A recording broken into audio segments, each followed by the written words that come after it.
Hi viewers, welcome to our channel. ప్రస్తుతం మనతో పాటు దాము బాలాజీ గారు సీనియర్ జర్నలిస్ట్ ఉన్నారు. వారితో ఒకసారి మాట్లాడదాం. సార్ నమస్కారం సార్. నమస్తే.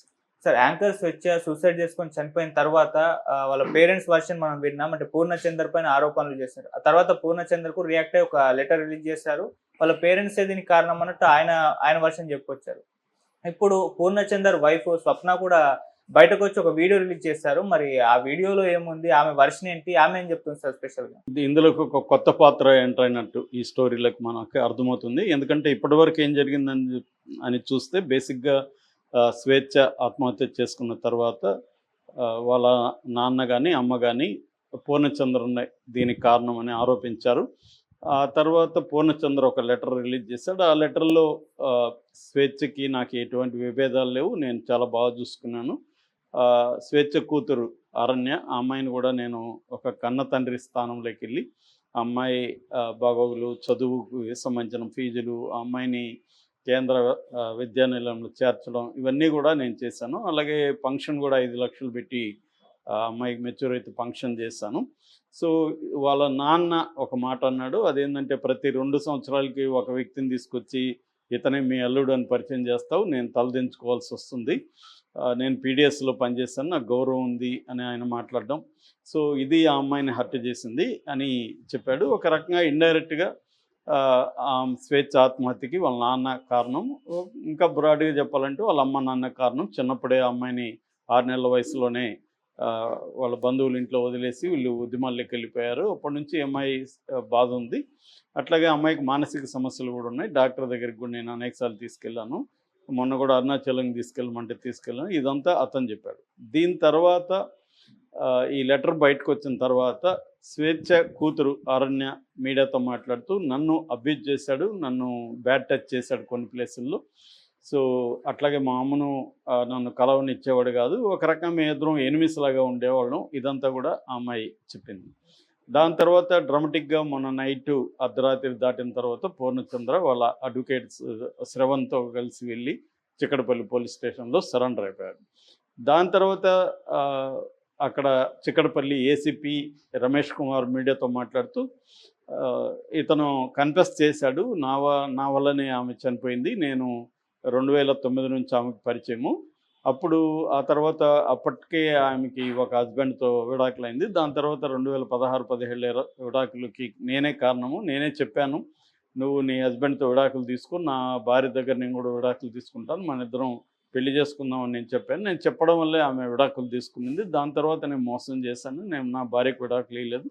అప్పటి నుంచి కూడా మా ఇద్దరి మధ్య ఇష్యూతో గొడవ జరుగుతుంది. మొన్న అరుణాచలంకి మేము ఇద్దరం వెళ్ళినప్పుడు రిటర్న్లో ఒక డాబాలో కూర్చున్నప్పుడు అమ్మాయి మళ్ళీ ఈ టాపిక్ చెప్పింది, నేను పెళ్లి చేసుకోమని. లేదు నేను చేసుకోను అని చెప్పాను. అప్పుడు మాకు గొడవ జరిగింది. నన్ను అమ్మాయి బెదిరిస్తే నేను, నాకు రాజకీయ నాయకత్వం తెలుసు బాగా, నేను సంతోష్ కుమార్ అనుచరుని, పిఏని, సంతోష్ కుమార్కి మన రిలేషన్షిప్ కూడా తెలుసు అని నేను అమ్మాయిని బెదిరించాను. సో అందుకని నా వల్లనే అమ్మాయి ఆత్మహత్య చేసుకుందని అతను కన్ఫెస్ చేసినట్టుగా ఏసీపీ చెప్తున్నాడు. సో అతని మీద ఇప్పుడు మొత్తం 3 అంటే 2 చట్టాలు 3 సెక్షన్లు పెట్టారు. ఒకటేమో పోక్సో కేసు. పోక్సో అంటే అదే మనం చాలాసార్లు చెప్పుకున్నాము, మైనర్ బాలికల మీద లైంగిక అత్యాచారం కావచ్చు, అబ్యూజ్ చేయడం కావచ్చు, అవి చేస్తే పోక్సో వర్తిస్తుంది.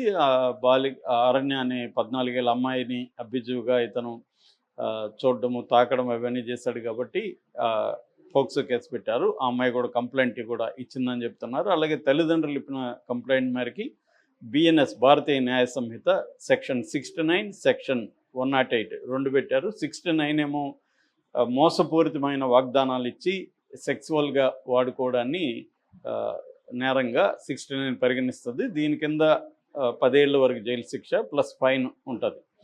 సో ఇతను పెళ్లి చేసుకుంటానని అమ్మాయిని మోసం చేసి అమ్మాయిని శారీరకంగా యూజ్ చేసుకున్నాడు అనేది ఆ సెక్షను. రెండవది 108 అనేది అబెట్టింగ్ సూసైడ్, ఆత్మహత్యకు ప్రేరేపించడం, దీనికి కూడా 10 ఏళ్ళ వరకు జైలు శిక్ష ఉంది. సో ఈ 2 సెక్షన్లు తల్లిదండ్రులు ఇచ్చిన కంప్లైంటు, అరణ్య ఇచ్చిన కంప్లైంట్కు పోక్సో, ఈ 2 పెట్టారు.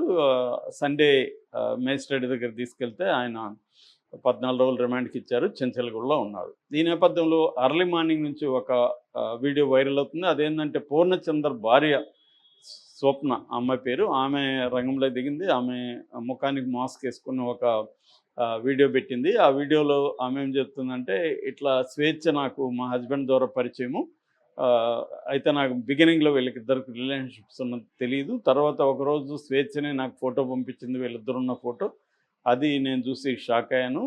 నేను మా హస్బెండ్‌ని అడిగితే అవునని చెప్పాడు. సంబంధం ఉందని చెప్పాడు. అప్పటి నుంచి మాకు గొడవలైనాయి. నేను అతన్ని వదిలేసాను. అయితే స్వేచ్ఛ మాత్రం అప్పుడప్పుడు మా హస్బెండ్‌తో పాటు నాకు కూడా ఫోన్ చేసేది. నేను బాగా డిప్రెషన్‌కి లోనైపోయి ఉంటే మా హస్బెండ్ కాశీ తీసుకెళ్ళాడు. అక్కడికి కూడా ఈ అమ్మాయి ఫోన్లు చేసి నువ్వెందుకు తీసుకెళ్ళావు ఆ అమ్మాయిని వదిలిపెట్టమని చెప్తున్నాను కదా అని టార్చర్ పెట్టింది. తర్వాత నాకు కూడా మా హస్బెండ్ ఫోన్ దిగిపోతే నా ఫోన్‌కి చేసి నన్ను కూడా బ్లాక్‌మెయిల్ చేసి టార్చర్ పెట్టేది. ఆ తర్వాత పిల్లలకు కూడా వాళ్ళ పాపని కూడా మా హస్బెండు ఒక కన్న కూతురులాగా వాళ్ళ సొంత తండ్రి వదిలేస్తే ఆ ప్లేస్‌లో కన్న తండ్రి కంటే ఎక్కువగా చూసుకున్నాడు. ఆ పాపకు సంబంధించిన అన్ని వ్యవహారాలు మా హస్బెండ్ చూసుకున్నాడు. నా బిడ్డలు కి బట్టలు కొనేటప్పుడు ఆ పాపకు కూడా కొనేవాడని తెలిసింది నాకు. సో, అని అరణ్యాన్ని ఉద్దేశించి కూడా, "అరణ్య నువ్వు ఇలా ఆరోపణలు చేయడం బాలేదు. నేను చాలా హర్ట్ అయ్యాను. నిన్ను బాగా చూసుకున్నాడు కదా! నా బిడ్డల కంటే నిన్నే బాగా చూసుకున్నాడు" అని అరణ్యకి చెప్తుంది. ఇదంతా అబద్ధం. మా ఆయన మంచోడు. మా ఆయన అటువంటి నీచానికి పాల్పడ్డు. సో, నా పిల్లలు ఇప్పుడు ఏమవ్వాలి? నేనేమవ్వాలి? సో, ఇలాంటి ఆరోపణలు చేయడం కరెక్ట్ కాదు. స్వేచ్ఛనే మమ్మల్ని ఇబ్బంది పెట్టింది. నన్ను టార్చర్ చేసింది. మా హస్బెండ్‌ని బ్లాక్‌మెయిల్ చేసింది. అని నేను ఇప్పుడు నాకు చట్టంలో నమ్మకం ఉంది. నేను మా హస్బెండ్‌ని కాపాడుకుంటాను అనేది ఆమె ప్రధానంగా మాట్లాడుతుంది. సో, ఇది ఒక రకంగా ఆమె ఆవేదనని తెలియజేసిందని చెప్పుకోవచ్చు. రెండో పరంగా కౌంటర్ ఇవ్వడానికి మేబీ పూర్ణచంద్ర కూడా ఈమెకి చెప్పుండొచ్చు. ఇప్పుడు నీ వెర్షన్ కూడా చెయ్యని. ఎందుకంటే పూర్ణచంద్ర కూడా తెలివైన వ్యక్తిగా మనకు కనిపిస్తున్నాడు. ఒక ఆర్గనైజ్డ్‌గా అతను వెళ్తున్నాడు. అంటే ఆ లెటర్ రిలీజ్ చేసి తన వెర్షన్ చెప్పడం. జనరల్‌గా ఏమవుతుందంటే ఇలాంటి ఆరోపణలు వచ్చినప్పుడు ఆరోపించబడిన వ్యక్తులు పారిపోతారు. పారిపోయి కొద్ది రోజులు ఎక్కడో ఉండి వాళ్ళని పోలీసులు పట్టుకొని ఇవన్నీ జరుగుతాయి. కానీ ఈ అబ్బాయి క్లారిటీగా ముందు పబ్లిక్ డొమైన్‌లో తన మీద జరుగుతున్న ఒక ప్రచారాన్ని కౌంటర్ చేయడం కోసం తన వెర్షన్ ఏంటో 5 పేజీల్లో డీటెయిల్‌గా రాశాడు. అందులో ఓపెన్‌గానే కన్ఫెస్ అయ్యాడు. ఎక్కడ ఇది చేయలేదు. అయితే తన మీద వచ్చిన నేను అమ్మాయి ఆత్మహత్యకి కారణం అనే వెర్షన్‌ని అతను ఖండించి, తల్లిదండ్రులే కారణం అనే దానికి ఒక నెరేటివ్‌ని అతను బిల్డప్ చేశాడు. సో, దానికి కొంత వాళ్ళ నాన్న మాట్లాడిన దాంట్లో కూడా కొంత కనబడుతుంది. ఎందుకంటే 5 ఏళ్లుగా ఈ అబ్బాయిని మాకు పరిచయం చేయలేదు. మేము ఇన్వాల్వ్ అయితే సూసైడ్ చేసుకుంటాను బెదిరించింది. అవన్నీ వాళ్ళ నాన్న కూడా చెప్పడం వల్ల ఈ అబ్బాయి వెర్షన్ కూడా కొంతమందికి కన్విన్సింగ్‌గా అనిపించింది. ఆ తర్వాత ఆ అబ్బాయి సరెండర్ అవ్వడం కూడా అర్ధరాత్రి పోయి సరెండర్ అవ్వడం అంటే అర్థం మీడియాలో ఒక అనవసరంగా అతని విజువల్స్ రావడం ఇష్టం లేకుండా అర్ధరాత్రి పోయి సరెండర్ అయ్యాడు. సో, అడ్వకేట్‌ని తీసుకెళ్ళాడు. దానివల్ల ఏమవుతుందంటే అనవసరమైన ఇంకొక డ్రాగ్ కాకుండా కట్ చేశాడు. దాని తర్వాత ఈరోజు ఎప్పుడైతే అతనికి కూడా తెలియదు కదా, పోక్సో పెడతారని సరెండర్ అయినప్పటికీ తెలీదు. సో, వాళ్ళు ఏంటంటే పోక్సో పెడితే స్ట్రాంగ్‌గా ఉంటుంది. ఈ మామూలుగా అబెట్టింగ్ సూసైడ్ పెద్దగా నిలవదని వాళ్ళకి కూడా అడ్వైజ్ ఇచ్చినట్టున్నారు స్వేచ్ఛ పేరెంట్స్‌కి కూడా. సో, వాళ్ళు కూడా అడ్వకేట్ సలహా తీసుకొని పోక్సో కేసు కరెక్ట్‌గా ఉంటుందని చెప్పి ఈ అమ్మాయి దగ్గర అది పెట్టించడం కనిపిస్తుంది. సో, ఇప్పుడు దీన్ని పోక్సో కేసుని లీగల్‌గా ఎదుర్కోవడం ఒకటైతే, మళ్ళీ సమాజపరంగా ఇప్పుడు అరణ్య చెప్పింది మళ్ళీ వైరల్ అవుతుంది కాబట్టి, దాన్ని కౌంటర్ చేయడానికి తన వల్ల ఇప్పుడు కాదు కాబట్టి, తను భార్యను రంగంలోకి దించినట్టుగా మనకు అర్థమవుతుంది. సో, భార్య వచ్చి అలా నువ్వు ఎలా చెప్తావు, ఎప్పుడు నిన్ను కన్నబిడ్డలాగానే కదా చూసుకున్నాడు, ఇలాగా చెప్తావు, నువ్వు చెప్పింది కరెక్ట్ కాదు, నీకు ఎవరన్నా చెప్పించారేమో అని ఈఎంఐ వెర్షన్ తీసుకురావడం వల్ల, అంటే ముందు అసలు కన్ఫ్యూజ్ చేయడం, జనాల అభిప్రాయాల్ని ఏది కరెక్టు తేల్చుకోలేని ఒక కన్ఫ్యూజన్లోకి ఫస్ట్ నెట్టడం. రెండోది నా ఓపెన్గా వీళ్ళు తప్పించుకొని ఎలా ఇష్యూ నుంచి పారిపోకుండా ఇష్యూని ఫేస్ చేసి నిలబడ్డం. ఇటు పబ్లిక్ ఒపీనియన్, ఇటు లీగల్గా. ఈ రెండు ఎప్పుడైనా కూడా ఇవే జరుగుతాయి. పబ్లిక్ ఒపీనియన్ ఒకటి ప్రెడామినెంట్గా ఉంటుంది. నిజానికి లీగల్ డీల్ చేయడం ఎప్పుడైనా ఈజీనే. ఈ పబ్లిక్ పర్సెప్షన్లోకి ఒక వెర్షన్ వెళ్ళిపోయినప్పుడు దాన్ని డీల్ చేయడం కష్టం. అందుకని మేబీ అతను మీడియాలో ఉండడం, రాజకీయాల్లో యాక్టివ్గా ఉండడం వల్ల అతనికి ఈ విషయాల మీద అండర్స్టాండింగ్ ఉంది. సో అతను ఒక వైఖరిని తీసుకెళ్తున్నాడు. ఇది ఫైనల్గా కొంతమంది ఏమంటున్నారంటే బ్యాక్ ఛానల్లో సెటిల్మెంట్లు అయిపోతాయి, ఫైనల్గా ఏం జరగదని కొంతమంది అంటున్నారు. సో కొంతమంది ఏమో ఎందుకంటే ఇప్పుడు ఆ పాప భవిష్యత్తు ఉంది, ఆ పాప భవిష్యత్తుని తను ఓన్ చేసుకొని ఆ పాప చదువులకి మిగతా వాటికి అతను బాధ్యత వహిస్తే కేసు విత్డ్రా చేసుకునే అవకాశాలు ఉన్నాయని కొంతమంది చెప్తున్నారు. ఏదేమైనా ఈ పబ్లిక్ పర్సెప్షన్ అనేది కొన్ని రోజులే ఉంటుంది కాబట్టి మిగతాదంతా లీగల్ వ్యవహారాల్లోకి వెళ్ళిపోతుంది అది. సో అప్పుడు జరిగే డ్రామా వేరే ఉంటుంది.